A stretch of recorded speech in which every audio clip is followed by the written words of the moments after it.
Hello, this is Reverend Don Lewis coming to you from beautiful Florida. And today our question comes to us from Penelope Gomez. And Penelope has a question about probabilities and timelines. And Penelope tells us that she has people who are her siblings in other timelines but are unaware of this connection in this timeline. And her question is, how can she distance herself from this and ground herself and disconnect herself from the energy which is causing her difficulty because of the difference in timeline. Now, I'm not completely certain what phenomenon is indicated by this question, but I think, based on the phraseology, that Penelope is saying that she has changed from one timeline to another, and that in doing so she has found that the relationships in the second timeline are not the same as they were in the first, and this is causing her some emotional distress. But the answer to the question would be the same regardless of the kind of relationship, whether it is something which is different between two timelines or simply a relationship that you wish to disconnect from. There are a number of ways to do it. One of them is to do a burning, dealing with the relationships, issues, and feelings that come to you, and you would want to write down all the issues and feelings and burn them and send them away. And we've talked about how to do this in other vlogs, and it's also in the First Degree book. The second thing, which perhaps would be more effective in a case like this, is that you want to cut your cords to the people. And we form psychic cords to people, places, events, times, etc. constantly.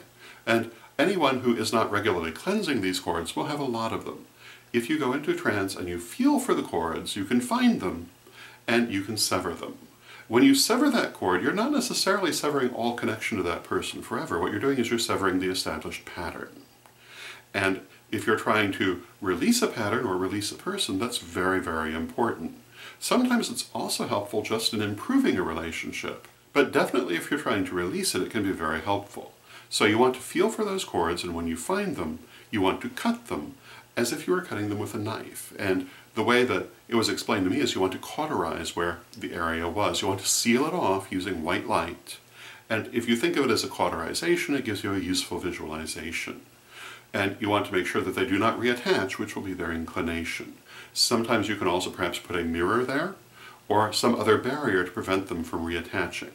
You can also use the purple light of transmutation to transmute the cord after you have cut it. And that can also be very effective. These are different ways that you can accomplish the cutting of the cords, but it is what I would recommend. So those would be my thoughts on the subject. I hope you find them helpful. And once again, we've come to the end of a week of vlogs, and we have a number of questions. And once again, I'm going to offer a prize for the best question. And I will ask you to please vote on the question that you prefer, and we will select on Monday which was the best question in the viewer's point of view. And our questions are these, and I've written them down for ease of access. And I'm also going to include the 2 questions from the partial week before my computer gave out. So we'll have a total of 7. And the first question was about sigil magic, and that question came from the Harvestarian. The second question was about the Blarney Stone, and that question came from the Roaring Mind. The third question was entitled Fin de Cycle, and came from Porpoise Fathom, and that had to do with the end of the cycle of incarnation and whether there is such an end. The next question has to do with different kinds of warriors, and that question came from Draconum Blade. The next question has to do with psychic connections with animals, and this question had 2 people who will each get a prize if they are selected, and that was Magenta and Grace Moontail.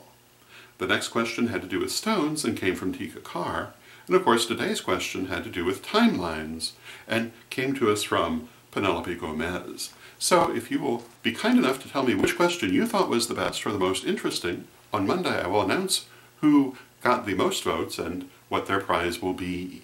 So, thank you again for joining us for this week's vlogs, and until next time, may you blessed be.